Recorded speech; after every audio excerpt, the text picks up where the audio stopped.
Gedan is the director of the Latin America program at the Wilson Center. He's also the former South America director for the White House National Security Council. Thank you for being with us. My pleasure. So as the so-called president-elect, Nicolas Maduro, formally claimed what appears to be very much a fraudulent win, the opposition leader, Maria Corina Machado, declared that Edmundo Gonzalez, the opposition candidate, is actually, in fact, the real winner. Here she is. We want to tell all Venezuelans and to the entire world that Venezuela has a new president-elect, and that is Edmundo Gonzalez Urrutia. We won, and everyone knows it. Everyone knows it. I want you to know that this was something so overwhelming, so big, that we won in every sector of the country. And the Gonzalez campaign says it has proof to back up that claim, notably the tally sheets from the weekend vote. At this point, though, could they have every single paper ballot cast in the election verified and signed by each individual voter, and it still wouldn't have much impact on Maduro? He went to a lot of trouble to rig the election. It seems unlikely he'll stand down because there's something like evidence of wrongdoing. Well, look, it's a dictatorship. It's not a democratic political system. And so fundamentally, Nicolas Maduro and his henchmen can do whatever they please. But I wouldn't say it's irrelevant. I think as this evidence accumulates, the views of the Venezuelan people and the international community can be reshaped in a way that would put quite a bit of pressure on the government. Well, the German foreign minister zeroed in on why this rigged election in Venezuela seems different from previous rigged elections in Venezuela. Here she is. Many people in Venezuela had hoped that they would finally be able to vote freely, that they would finally be able to take a step towards democracy again.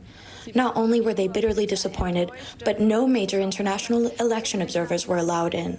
And so it is a bad day for the people of Venezuela.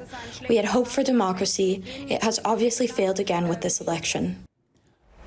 Yeah, there was a real effort by a united opposition for a democratic change of government. Tens of or hundreds of thousands of people, voted, lined up for hours rather simply to vote. People don't do that to support the status quo. So is change through the ballot box not possible in Venezuela? I actually think this rigged election was quite different from the last rigged election. The last time around, the opposition was divided, fundamentally opted to boycott the whole process. That was 6 years ago. This time around, you had a united opposition, massive opposition turnout, and even low turnout in districts that traditionally are strongholds of the ruling party. I think we learned a lot about public opinion in Venezuela, not only from pre-election polls, which showed overwhelming support for change, but also from the performance of voters the day of the election, even if we don't have all the evidence of who turned out and for whom they voted. So just sum that up, what did we actually learn after the weekend vote?